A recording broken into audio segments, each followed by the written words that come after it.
Hi everyone, this is Sai Vigyan Malayala. In the last sessions, we have discussed on neural networks, what is a neuron, what's a neural network, what's an ANN, what's an CNN. We have also implemented many wonderful use cases on predicting the diabetes in a person or COVID in a person. We have trained such models using CNN and ANN and also got a brief of all the networks, neural networks, right? So here in this session we'll be going to discuss on RNN. Okay, it's called RNN. So RNN is a special type of neural network, I can say. So okay, obviously there are a lot of neural networks in the market. Why this is required? Why RNN has required? And why it has got its importance? Okay, so in this session, I would say what is RNN, why it is required, how does it work, its uses, and the problems with RNN, and then how to solve the problem with RNN. It's by LSTM. How does it work, and its use case. We'll be implementing some wonderful use case with LSTM. Okay, so okay, so what is RNN? So the full form, if I say, it's recurrent neural network. So recurrent, the reoccurrence, that is a completion, uh, reoccurrence, recurrent neural network. So it is very significant. So based on reoccurrence of an output as an input, this model has formed. Basically, this algorithm has formed. Okay, why actually it is required? Basically, how does it work? How does it work? Yeah, so it works in such a way that it saves the output of a particular layer and feeds it back to the input. And in order to predict the output of the next layer. Okay, so it is trying to loop it over, and say what is what is the next output, not is the next output, and every output is again an input. What every output is again an input. Okay, so what is the use of doing such thing? What is the use?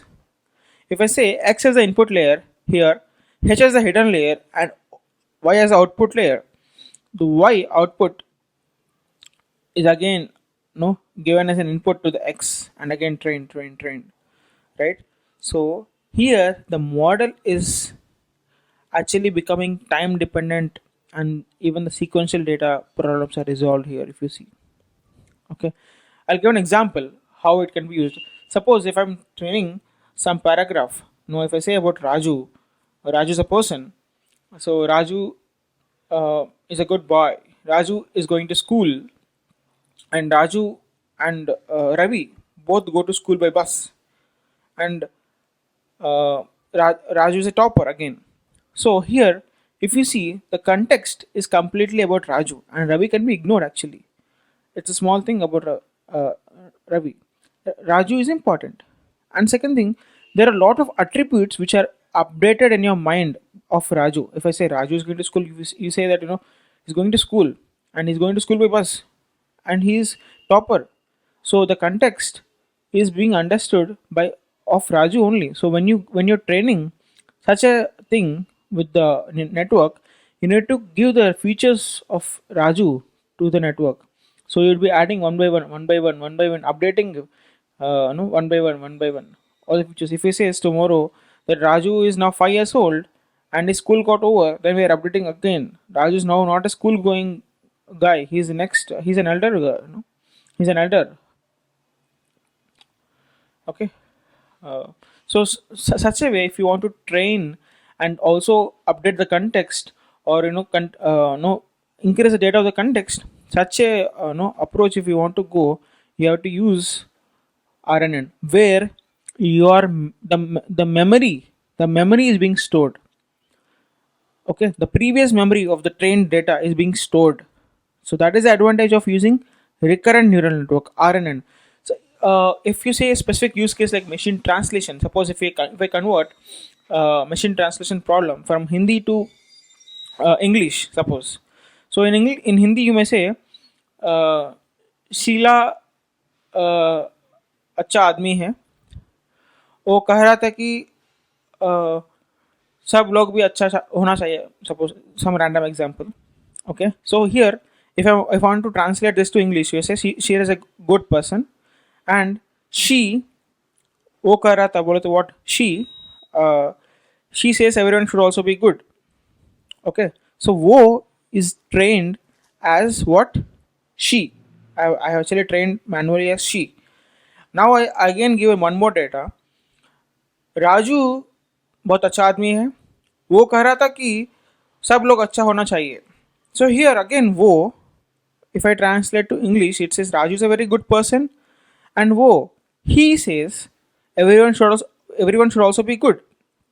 So when I train wo in English, it can be it, it can be he, it can be she.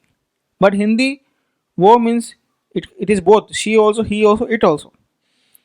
But the machine will not understand all these things. Only when you give the old input and again retrain with o with different examples, with different uses of o and different context around with Sheila, with with Raju, different context, then it understands. The wo has a different perspective in English and wo has a different perspective in Hindi. So it can be used common way. Okay, this happens only when you retrain, when you retrain.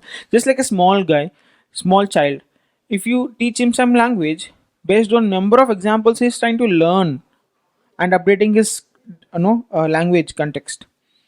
Even if you go to a new place and want to learn a new language, initially you may say ti ta, and no, in Hindi like ti, people say ti instead of ta, ta they say ti.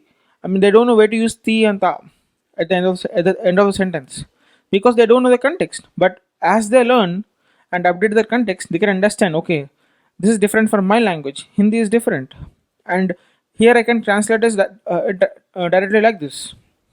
Okay, so that is when you want to memorize the old data and also train on multiple contexts, then you use RNN here. So basically RNN, it has the time factor in its picture. At any given time, the current input has a combination of input at time t and t minus 1. If I say in technical terms, at t and t minus 1, it has the combination is the input of t and t minus 1. If I just say,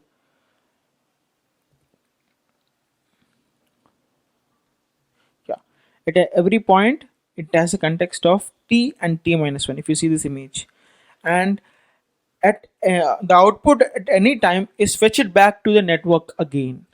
So the two things, if you say of RNN, that is at any the output at any time is fetched back to the network to improve on the output. Okay, that is first thing. And second thing, it has time factor. If I say the current input has a combination of input at t and t minus 1, that is when you can say if these two cases are accepted in the network, then it is an RNN, recurrent neural network. And why it is required? Obviously, the no the feed forward networks, the normal feed forward networks cannot handle the memorizing things. They can't handle sequential data. RNN can handle sequential data. So the advantages, if I say, the advantage if I say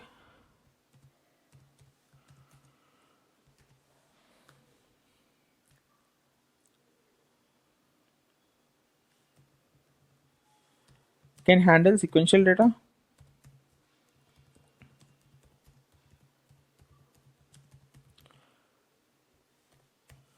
And then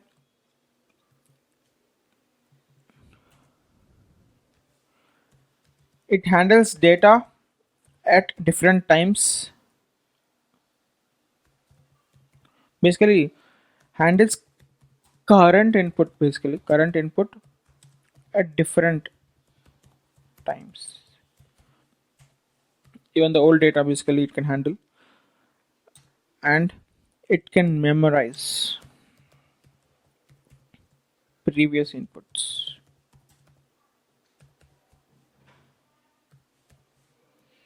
This is very important. It can memorize previous input. So that is why people have actually gone mad after RNN and LSTM. And if I say use cases, there are many use cases which are actually going on with RNN. Okay, the image captioning based on the activities in the image. Okay, that is a RNN problem. where different activities show different contexts. It can be sunny day with a person which is sitting with his girlfriend, red dress, and mm, in the park. So there are different objects there. Based on those objects, training them again and again, you can predict certain caption to it. Okay, certain caption you may write it. The RN can understand this caption based on the image. Okay, and or if you take an image, with crowded people in the market with lightings, and some dharna and some people selling some things, some then it's a festival environment. Okay, the so it can auto captionize things based on the activities in the picture, because there's lot of data being updated every time based on different scenarios, the background, the lighting, the color, the people, the crowdiness, the things they are doing, selling. You can say that what is happening there, right? So every time the object is being updated. And the time series prediction of stock market. See, if you want to predict any no stock market, it is obviously dependent on previous data as well, right? You can't predict a stock market based on single data. So you need to have the previous data. Stock market prediction is a very important use case if you want to go with RNN. And then NLP, text generation. Now you might have heard of TensorFlow for poets, or the poetic generation. So even the machines can generate the poems of Shakespeare, similar poems like Shakespeare. How? We are training the machine on the Shakespeare data, poems data, and it can, if you ask any context, it can give you a similar context, right? And then, or you can even continue the story of if you train with some paragraphs. And then machine translation. If I already gave an example of this machine translation. So there are wonderful use cases with RNN, because everywhere people want the machines to remember the previous data and take decisions accordingly. Okay, so some I'll just mention here: image captioning, text generation, machine translation,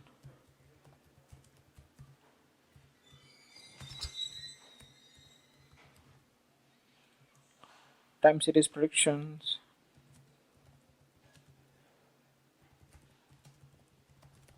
like stock market.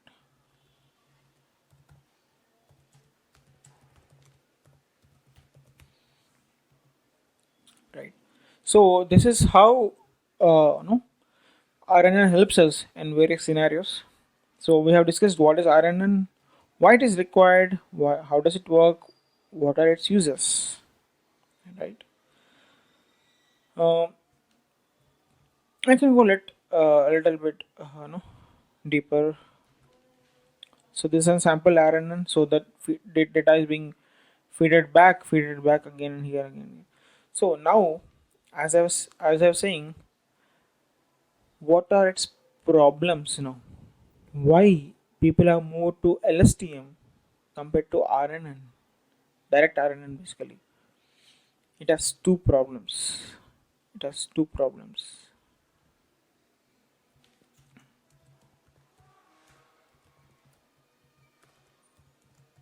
One is vanishing gradient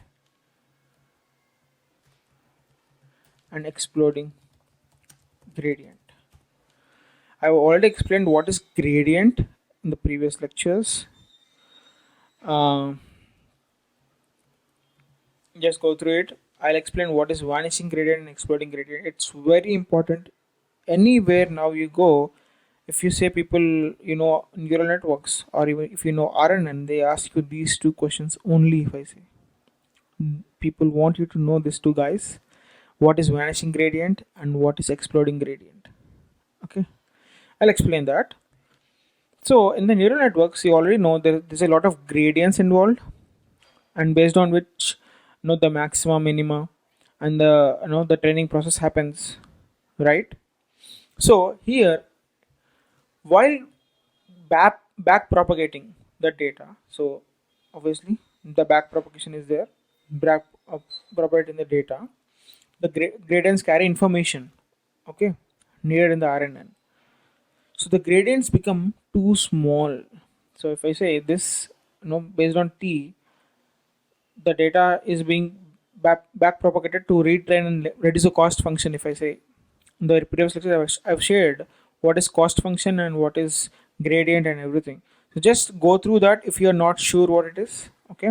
So to reduce the cost function, to reduce the cost, minimize the cost, or minimize the error, or minimize the bias based on adjusting the weights, we need back propagation and then again sending it, to train based on the epochs, right?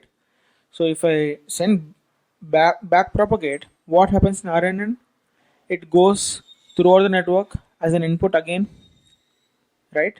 So if I say it goes back, it goes back, it goes back, it goes back, right? So what happens when it goes back to long instances, long term? Every word, if I say wo कहता है, he is saying that, he also says that, everything, every word is actually fed as an input. Even from the output, every word is fed as an input, and again from the output, every word is again updated, right?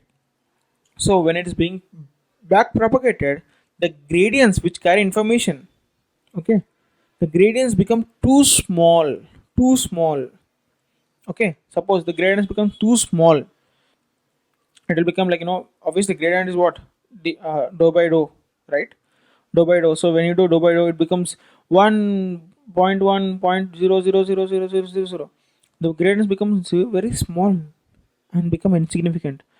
0.00000. So when you're sending the data, send the gradients back, the weights, so it is getting back to the network to adjust itself, to adjust the weights, to adjust the error. So but the problem is when you do dou by dou, so the gradients become small, they become 0.0000001 and they become insignificant. So then such long sequences cannot be learnt. When they are not being learnt, then there's no point in training RNN, right? So that is called vanishing gradient. What is vanishing gradient? When in back propagation, when the data is being sent back as a with the gradient information, they become too small, very small in the long sequences, and they become insignificant. And because of that, there's no point in training them much. It is not learned properly.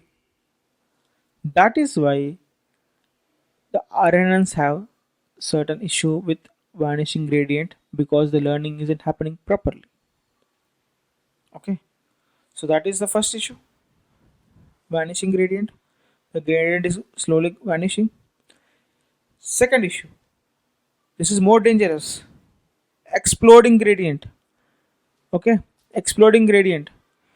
Even if it is vanishing, it is not able to learn. No, there is no problem. But if the gradient, when the gradient is exponentially increasing, when it's sending as a back propagation, the gradient information, when it is sent back, it is what is happening. It is trying to update itself. It is trying to send through the network through long sequences, but the problem is not vanishing now. It is increasing. The weights are increasing. The gradient is increasing. It's lot. If it is not, it's not point when it's like 100, 2000, 10,000, 1 lakh. It's continuously increasing. If for a long no sequence, it increases more and more. It's exploding gradient. When it's exploding, what is the issue? It will have larger weights, larger errors. It will take longer time to train itself. What is the problem with long training? Poor performance, bad accuracy, right? So this exploding gradient, because of this back propagation error, when the data is being sent back and being exploded, the gradient is being exploded by the carry of information. The data is the training is becoming a problem because of long training, bad accuracy, exploding of gradient, bigger weights, and the updates is not happening properly during training process. So that's when the network breaks, the your training breaks. That is called exploding gradient. So vanishing gradient and exploding gradient are the biggest challenges in RNN, and that is what have made them flop. Okay, I hope guys I've explained what is RNN, why it is required, how does it work, the problem with RNN, its uses, everything, right? I hope you're clear with this basic understanding. Now, how do you solve these two problems? Because of these two problems, I can't ignore RNN because it has a wonderful importance because it can memorize my previous inputs and give me the right decisions based on my previous inputs. So I don't want to lose this advantage based on these two problems. That's when a special type of recurrent neural network has come into picture called LSTM. It's called long short term memory. It's called long short term memory. I'll explain this. What is long short term memory? I have popular link which is a relevant link for LSTMs. So cola.github.io. I'll go there. I'll explain this article itself. It is very famous link, very detailed. You can keep it as a reference for your future learning on LSTMs also. I'll go through this link itself and explain you how LSTMs work now. Okay. So, uh, so So what is the difference between LSTM and an RNN? We have a problem in RNN, in the exploding gradient and vanishing gradient problem, that is overcome in LSTM. And how does this handle that? Compared to any neural network, LSTM has three structures inside. It's not one; it is three structures. Okay. So if I take an example, the clouds are in the what? Clouds are in the sky, right?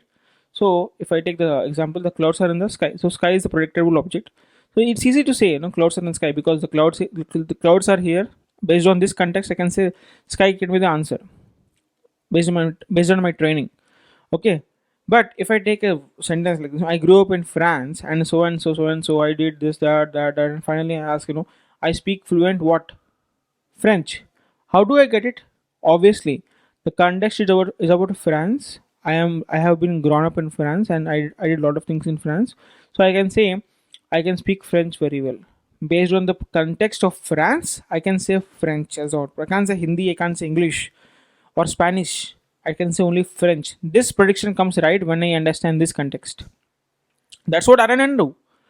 RNN actually understands the previous data, the clouds, it understands and say sky is the answer.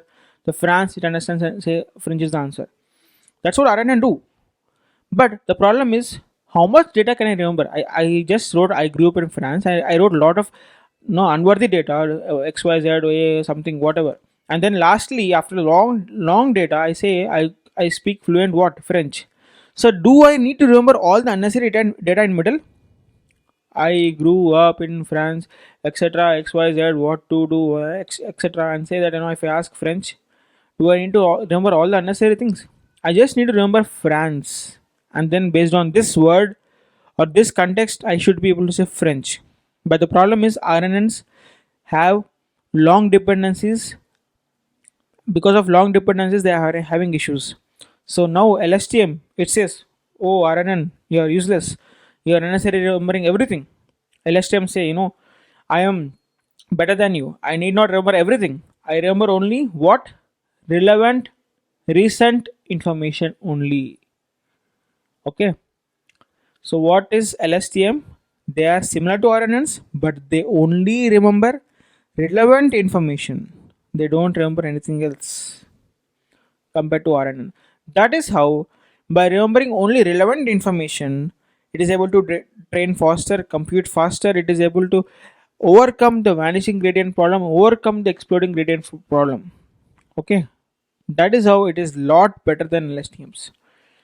Okay, so a lot better than RNNs. LSTMs a lot better than RNNs. So because they avoid the long dependencies like RNN, they only remember the relevant information. Okay, but compared to any neural network, they have multiple things in between happening. It is not just one component. There are three components happening in LSTMs. Okay, if we consider this block as a cell state, C t minus 1 as the cell state at t minus 1, and ct as the next cell state at time t and t minus 1. Okay, so the LSTMs have three things working inside that. One is the forget layer, and then the input layer or the update layer, and lastly the output layer. Okay, the LSTMs have these three things, three functionalities happening inside compared to RNN. So what it is doing, forget layer, it forgets unnecessary data. Second thing is update layer, it updates new information accordingly or adds new information accordingly. And finally output layer, it filters the right information for the next, it filters the output. Okay, so what is happening here? Firstly, the forget layer. So sigmoid function based on the previous inputs and the new input, it is trying to forget the old data. The sigmoid function, it's a sigmoid layer if you see. So sigmoid layer, what, 0 or 1, it chooses the output between 0 and 1, right, of the cell state, and says, should I completely ignore this data or should I completely add this data? Okay, so it is forgetting unnecessary data. So that's what, but that's why we have only sigmoid layer here. Suppose no, I gave an example, I have an example. Suppose uh, Sheila is a very good girl. Sheila and Raju go to school by bus. Raju is very good boy. Raju goes to school by bus. Raju is topper of the class. If I say all these things, firstly, when I give data, Sheila, so I spoke about her, she, so gender is she.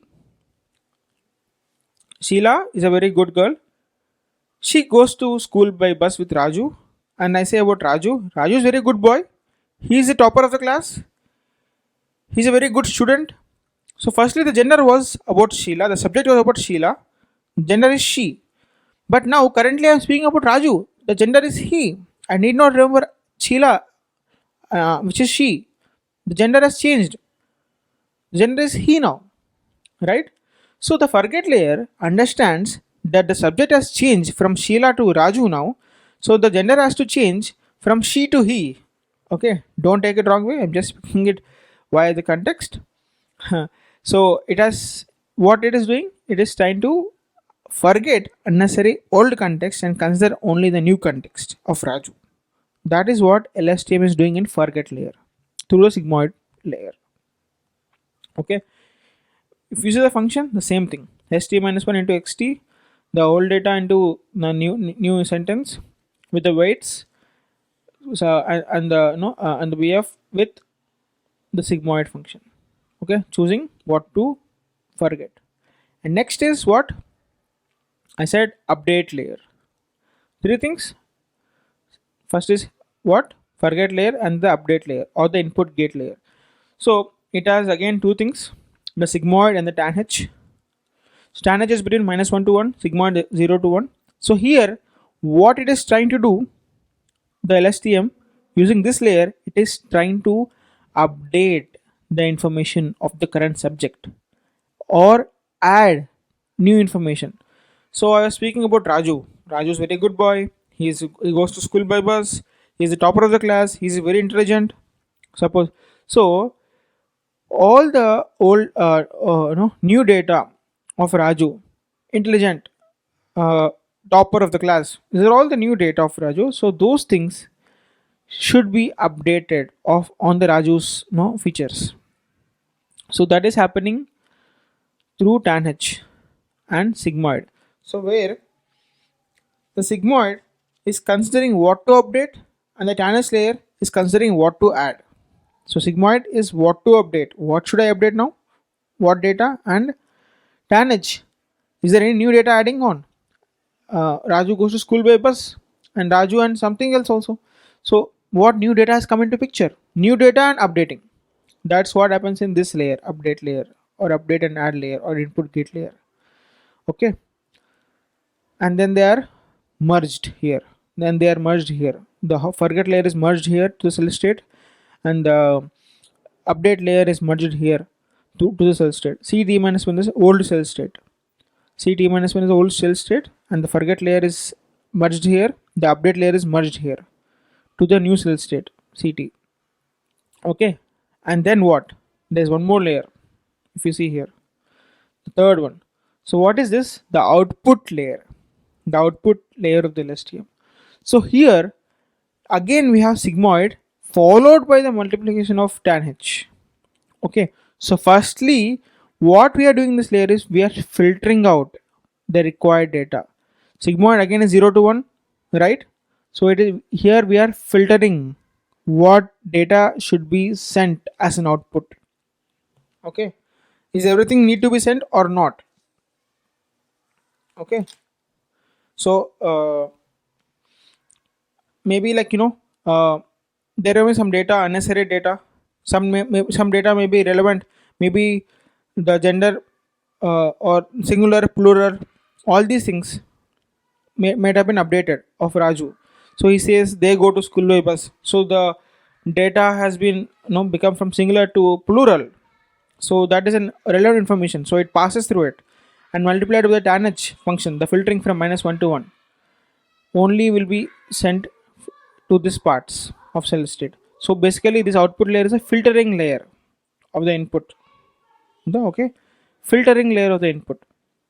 Okay, so that's when based on the forget layer, output layer, and the uh, update layer, we are considering the next cell state. Okay, so that is how LSTM works. I can take an example. So firstly I talk if in a paragraph the data is about Sheila, and then I speak about Raju, the gender has been changed, so the forget happens of gender, and the update I gave more information on Raju, so the gender has changed, updated, then added more information of the subject Raju. Raju goes to school, topper, and then filtering out if the context is about singular, plural example. So based on that I choose the filtering option, the context filter, the output layer, and then based on these three actions I combine them and show to the cell state, next cell state, and this cell state again adds the new input and again goes as an input here. Okay, so every time the input has been adding with the old input, old output. So that's how it's able to determine and forget unnecessary things and remember only relevant information. So what is the goal of LSTM? To avoid long dependencies and remember only relevant information. That's why it's called long short term memory, LSTM, and that's how we are able to work better than RNN through LSTM. Hope LSTM, the theory or the concept is clear. This is very very important. You can keep this post as a reference for your for your learning. But this is how LSTM works. Now let us go through a use case. Let's consider a use case. So with LSTM, I want to predict or text generate the writings similar to the famous writer Edgar Allan Poe. So basically, I have a data set which is part of Kaggle Spooky Author Identification. So this is the data set. Okay, it's downloaded from Kaggle. Okay, and the data set name is Spooky Author Identification. So this data set has a lot of texts of different authors: EAP, HPL, MWS. So basically this is a short form. EAP is Edgar Allan Poe, HPL, MWS, and a lot of writers are there. So based on their writings they want to predict whether this text is written by EAP or HPL or MWS or whatever. Okay, but I am not using this for text classification, but I am only filtering out EAP. EAP is what? Edgar Allan Poe. Let me filter it out here itself. So there are three authors. So I have only EAP now, Edgar Allan Poe dot text, author text. So there are almost how many, 19,578 records, okay, for this author itself. So I'll just capture this data only, okay, and I will be able to generate similar text like Edgar Allan Poe.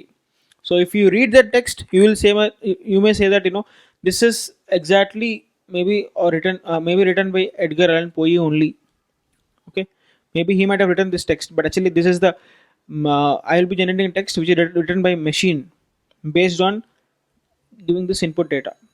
I'll be training the data on these terms and then generating next words based on this. Okay, so this is called basically text prediction, text generation. So based on certain wordings, I will be able to predict the next word. Okay, but I am taking into consideration EAP only, Edgar Allan Poe, and I will be trying to predict the text. So my use case is what? Using LSTM, I will generate the writings similar to that of Edgar Allan Poe. Okay, by training his data set only, by training his words only, by training his writings only. Okay, okay. So I'll be using LSTM. I'll be using Keras. Okay, the data set is Kagi Spooky Author Identification dataset, but the use case is a little different. Text generation. Okay, so by standard data science libraries for this use case, I'll not explain this in detail because in the previous lectures I've already explained why I'm importing what and what is use of each. Okay, so I'll not be explaining them. You can just go through them if required. Okay, but I'm just pasting it here. Libraries are default here. Now I'll start. Now I'll start loading my data set. My training data frame equal to pandas dot read CSV, and my data set is already here, train.csv. Okay, and but I am only selecting the data of whom? EAP, Edgar Allan Poe. So I need to filter it, the data frame by EAP, right?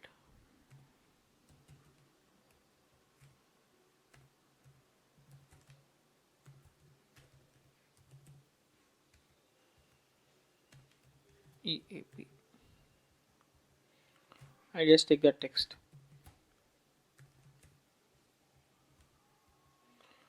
Okay.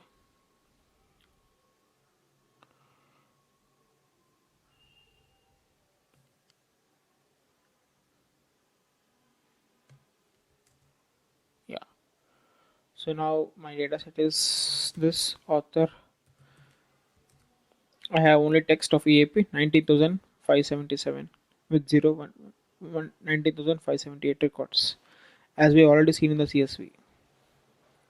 Okay, now just check me. Let me check the shape. In that case, 7,900. So the words basically. If I take the author shape of 0, yeah, perfect. So now the max. So obviously, so I'm training a model. So the number of words I want to do is by tokenization, because text data I need to use a word tokenizer. I need to do text embedding, right? So I'll do tokenization, converting the words to tokens. So then if I say tokenize, I need a tokenizer, right? So my sample tokenizer is tokenizer of number of words I'm considering is 50,000 maximum, because unique words should be 50,000. I'm keeping a limit for now. And then tokenizer dot fit on my dataset, right? Fit on texts on author dot my values. Yeah. Okay. And so I have all my tokens now.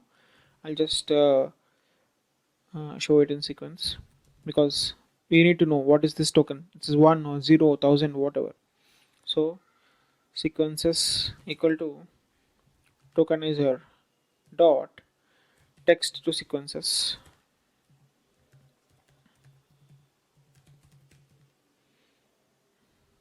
of author dot values.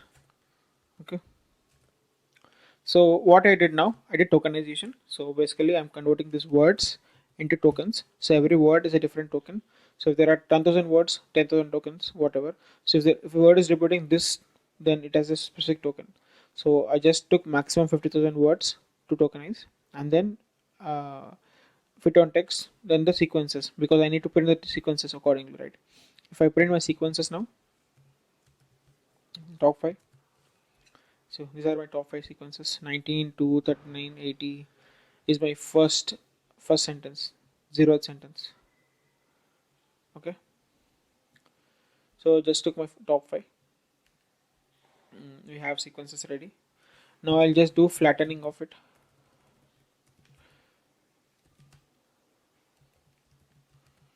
So let me take it as text, the entire flattening. So for each item, I'll take a list for sublist in sequences for each item in sublist. So if you see, there are sublists 1 1 2. So each list is again a part of multiple lists. So I'm just taking a sequence. So I just have my no text. So length of text, if I see. So my complete text length of 19,000 records is 2 lakh 2 lakh words basically. Okay, so I should consider a vocabulary size to train my model. If you have already seen the word embedding, so it is tokenizer dot word size, word index, sorry. So if I just check my vocab size now, I have 15,713 vocabulary words out of 2 lakh words. Only this 15,000 repeated multiple times. I'm flattening it as text, and my vocab size is 15,713. So that's how I can determine my vocab size now to train my model. So 50,000 is large high because it is just 15,000 now.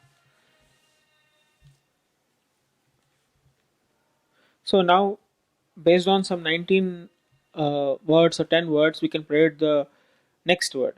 So let me consider sequence words.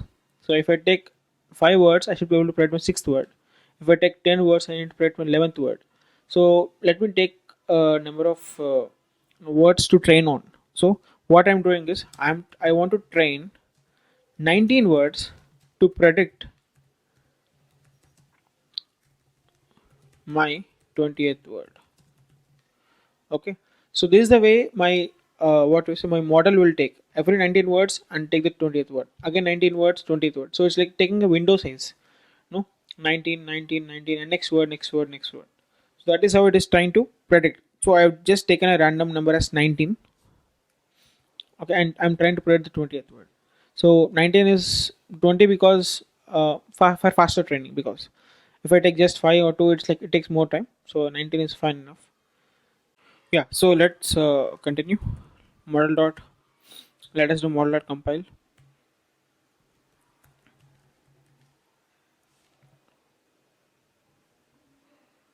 Loss equal to,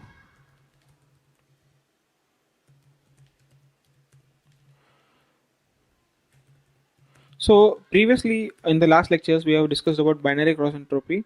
Here we have categorical cross entropy. Okay, because it's not just two outputs. Okay, and it is not sigmoid, it is softmax, because there are multiple. See, sigmoid is for what? Just for one 0 or 1 output. Okay, but softmax is for multiple, not just 0 or 1. It can be multiple categorical output. So because we are trying to predict the 20th word, so the word can be anything. So it is just categorical cross entropy. Okay, for the loss, and also softmax for the multiple categories. Okay, but still softmax is a classifier. It's a softmax classifier we are using. Okay, and the loss is categorical loss entropy, cross entropy. And optimizer is obviously equal to Adam, and matrix is accuracy.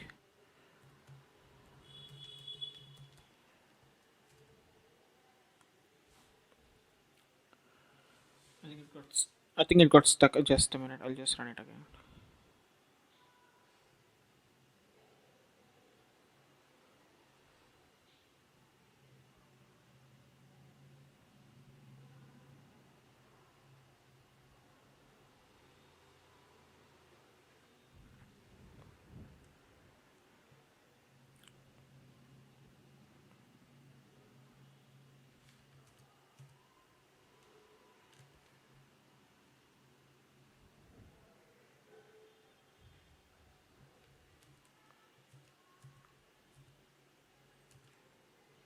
Text, vocab size, sentence, sequence length, and then the reverse word dictionary word map, the train and y, x and y, model, model summary, and model compilation.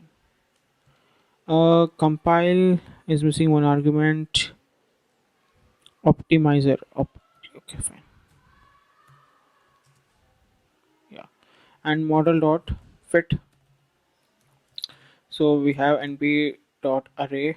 Sorry, np dot array. Uh, yeah, of train underscore x, right, x, and again np dot array of train underscore y, and then what, uh, yeah, also we need to have dummies, pd dot get dummies of. See, the dummies are required obviously because we are having categories like one hot encoding we are using. You might have heard of one hot encoding. So get dummies is similar as one hot encoding. Okay, and then we need to fit on x and y, and batch size is 128, and epochs maybe 30 epochs. So I'll just not run it currently because my kernel got stuck. I'll just run it and pause it for some time.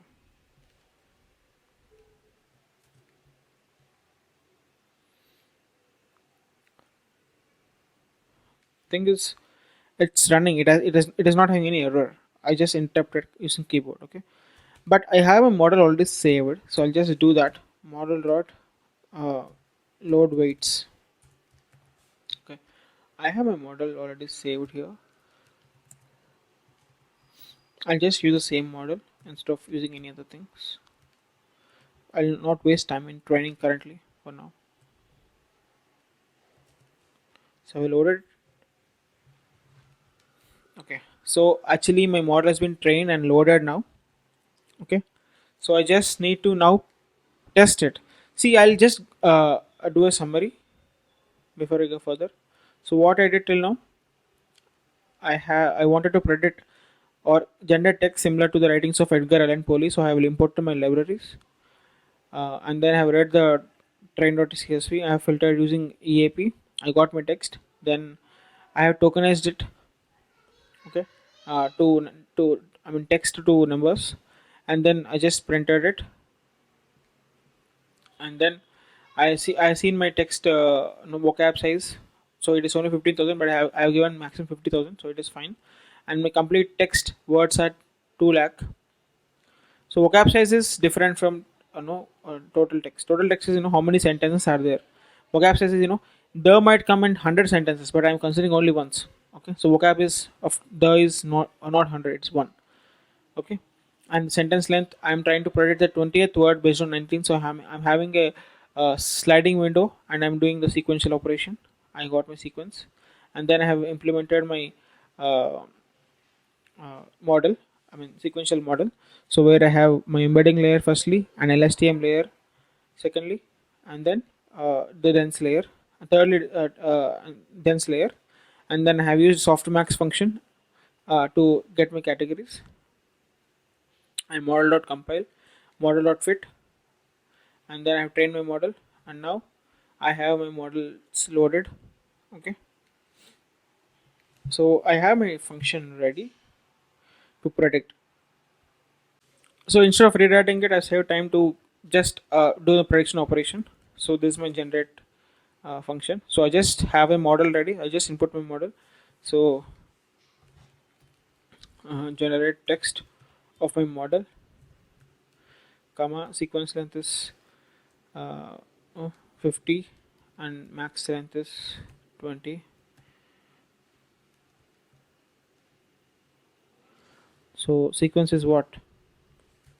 So author dot ilog of some random. I'll just take author dot ilog of some random text. 907 suppose. So what is author dot ilog of 907?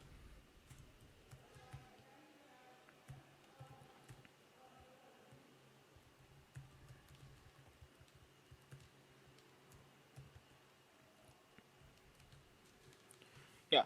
So with it came the sense of elasticity and of light. So that was my starting sentence. Okay. And then if you see my after that, automatically the model has given the next words.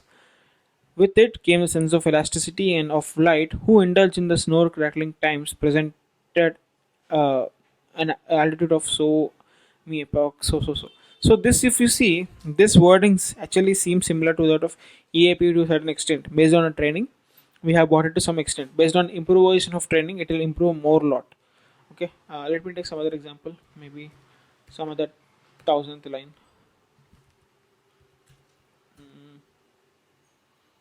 Any word 40. Okay, so let me see 1040. So the actual line is this one: when he had gone and so. So when he had gone and so instruments and then rambling her entities. So this is trying to predict the words after this sentence, similar to that of Edgar. Okay, so we have built an LSTM model. If you see, where we are able to predict the next words based on the similar writings of EAP or Edgar Allan Poe. So that is how we have finally implemented this LSTM model. Just have the reference of this. Okay, so the main model comes into picture here. So everything is text processing except the tokenizations and the model. So this is the main thing. The main thing of LSTM lies here: embedding LSTM LSTM. You can add more and train it more. Thanks, guys. I think it has helped you a lot to try to understand LSTM and how we were able to generate text. We are able to generate poems. We are able to write, writings similar to the author, right? Good luck. Have a practice, and you'll have wonderful opportunity in this domain. Thanks, guys.